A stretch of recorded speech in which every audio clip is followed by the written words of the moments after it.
Hello everybody and welcome to Sin City Living. My name is Jason. I will be doing today's episode, and as always, please hit the like and subscribe buttons. We have constant content coming out every single week, and we would like to give a shout out to our first patron. Really appreciate all tips and support. We're going to use it to make the channel better and to add more games to the channel over time. Go ahead and check the description of the video if you're curious about it. So for today's video, I actually want to cover some of the things that dealers should not do. Basically what not to do as a dealer. It's hard to say where to start. There are so many things that I see dealers do that they absolutely should not do. So one of the things that dealers absolutely should not do is they should not go hand in hand with checks. Dealers should never go hand in hand with checks. Put them down, pick them up. Don't go hand in hand. Yeah, absolutely hate seeing that. See dealers do that all the time. They pick up, they're going out paying something, they realize they don't need the greens, and then they go and continue paying. Very, very, very, very bad thing to do. Never go hand to hand. It's one of the first things you learn in a dealing school. It's also one of the first things that starts to go away as dealers start thinking they've got this game mastered and have it down and they don't need to follow the rules anymore. Another really bad thing to do as a dealer, and I'm going to move these a little bit closer just for the camera. Going from your stacks to the player. This is what we call a very, very lazy dealer. Let me see a good example. Say you've got a $60 8. The 8 hits. What does it pay? It pays $70. There are dealers that will do this and then go hand it off to the player. Absolutely beyond terrible thing to do. Every box that sees that, every floor that sees that, in their head is going, that is the epitome of a burnt out, lazy dealer that just no longer cares. As a dealer, you should never, ever, ever, ever, ever, ever, ever do that. Never. A bad one to do if you're a break-in dealer is what we call capping payouts. Let's say you've got a $30 8. $30 8 pays $35. What you will see some dealers do is do that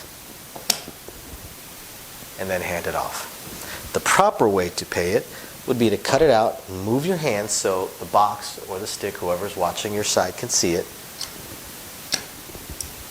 and then hand it off. Dealers think they're being so much faster, so much more efficient or cooler when they do that, but in reality, is this really that much slower? Well, it's definitely slower when I do that.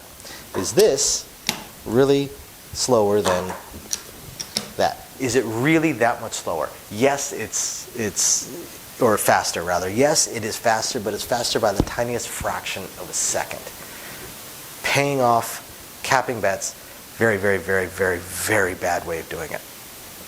Some things you're going to do and they're going to be allowed mostly because they trust you. A $6 8, you're going to see a lot of dealers that are going to do this, and there's really, it's improper, it's not something you should do, but the floor most likely is not going to concern themselves with it if you are an experienced dealer. If you are not an experienced dealer, if you're a break-in dealer and you start doing that, you are lowering their opinion of your skills. Because in their mind, while you may be paying that right, they haven't built up the trust yet to know for sure that you were paying that absolutely correctly. So they have to watch. Now they'll see it when it goes out there. The other thing that the floor of the box is thinking is, well, this is a brand new break-in dealer that is already ignoring the things that they were taught as a break-in. They're already discarding what they were taught. This is somebody I'm going to have to watch moving forward because they are comfortable with ignoring what they have been told is the right way of doing things. So you're already giving them the impression that you don't care about the proper way to do things. Okay, so what are some of the other bad things, not really bad things, but things that you should avoid as a dealer? Here's one that is very, very difficult to avoid because it's very much a gray area. And that is shortcuts when it comes to presses. Let's say you have a 5 and 9, $15 each, The 9 hits, the player says, take me to a quarter each. This is one that is so standard, you're going to give the player $1, and you're just going to scoop up the bets and you're going to set them up. That one is so standard, it's done so often.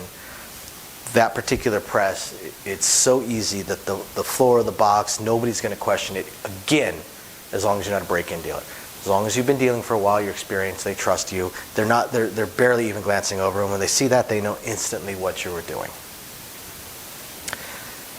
But when you get away from the standard, simple things, for instance,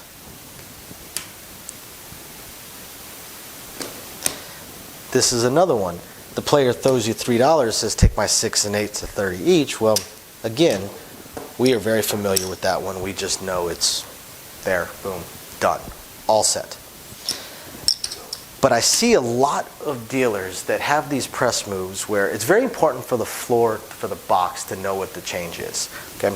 But I see a lot of press moves where the dealer will tell the player, oh, drop me X amount, so that they can grab the bet and drop off a certain amount out of the bottom of the bet and use the rest to build up the new bet with the other chips they're bringing in. And they think that it looks, and they're right, that it looks very smooth, very quick, very efficient. Here's the problem with that. If it's not a standard press, it looks really cool because it's not a standard press. But you're forcing the box to stop and look and run it back through their heads in order to make sure that you paid it right. Of course, the dealer is going to go, oh, every box should know that, or they should know the change and all that. Well, they didn't see the change until you dropped it out because you cut nothing out in the come bet. You didn't cut the payout out in the come bet and then have what the player threw in. So they actually have no idea what you paid until they are looking at what the player is picking up, which at that point, if you did happen to make a mistake, now they have to tell the player that we paid them wrong and they need to give us money back. That always irritates a player. And it's going to irritate the box because they're not sure what you just did because it's not a standard thing.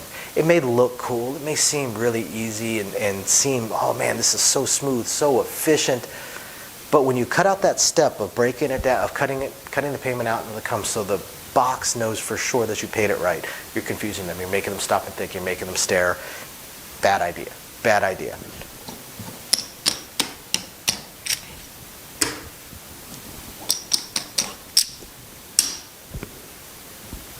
Another really bad thing to do.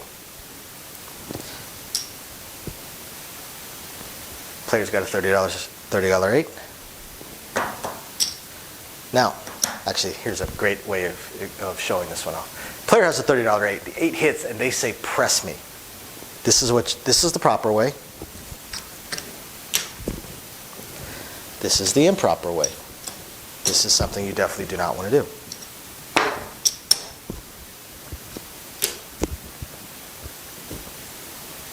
Same result. You never throw money to the players. Never, never, never, never, never, never, never. At most casinos, that's a write-up if the player were to complain and they roll the cameras back. They see a dealer doing this, and they're going to write the dealer up for it. Another example. Player throws in a green and says, I want the 6 and 8, 12 each. The dealer goes, you got it, 6 and 8, 12 each. Horrible, absolutely horrible. Proper way would be you give them the change behind the pass line and you set up their bet. You don't throw their money to them. You don't do this, which that actually threw one too many anyway. Both of those are pure lazy. Absolutely pure lazy. What's another really lazy thing to do?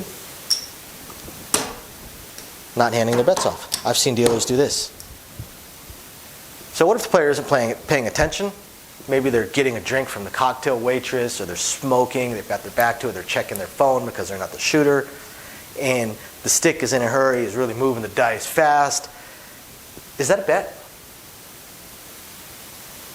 Because if it's here and we're paying place bets, that means there's already a point, which means they cannot come down onto the don't pass after there's a point. If it's here, then it's a bet. If they left it there, that would be a bet. So handing off a place bet in a betting area, in a betting spot, is a huge, huge, huge no-no, and it is an incredibly lazy thing for a dealer to do. It's beyond frustrating for a box to see dealers that do that. And I don't want to hear any excuses about, oh, well, I'm short and I can't reach. I work with somebody that's about 4'8", and she has absolutely no problems. Of course, we have boxes. Every casino has boxes for dealers to stand on to be able to reach. She has absolutely no problems paying properly. Pay out the $14 behind the line. Yes, I capped that one. That is one that I probably would cap because it's such a normal, basic payout. Behind the pass line and heeled off. It's paid out proper and neatly, and it was absolutely no slower than doing that. It was just a lot lazier, and it was proper, while this is improper. And this right here is not a substitute for that. I see that all the time. That is not how you pay somebody. You do not push their money to them. You pay it. Because I guarantee you that same dealer is going to be able to collect that pass line bet and those odds in the event of a 7-out. So they can reach, we already know they can reach there. So not even trying to is just astonishingly lazy. Huge, huge, huge, huge, huge, huge no-no. And let's see. That really are some of the main things of what dealers should not ever, ever, ever, ever, ever, ever, ever, ever, ever do. So if you're a dealer, I hope this helped you. And if not, well, that means you're doing everything correct, and that is absolutely awesome. Great for you. Thank you guys for watching. As always, please hit the like and subscribe button, and we will catch you guys next time.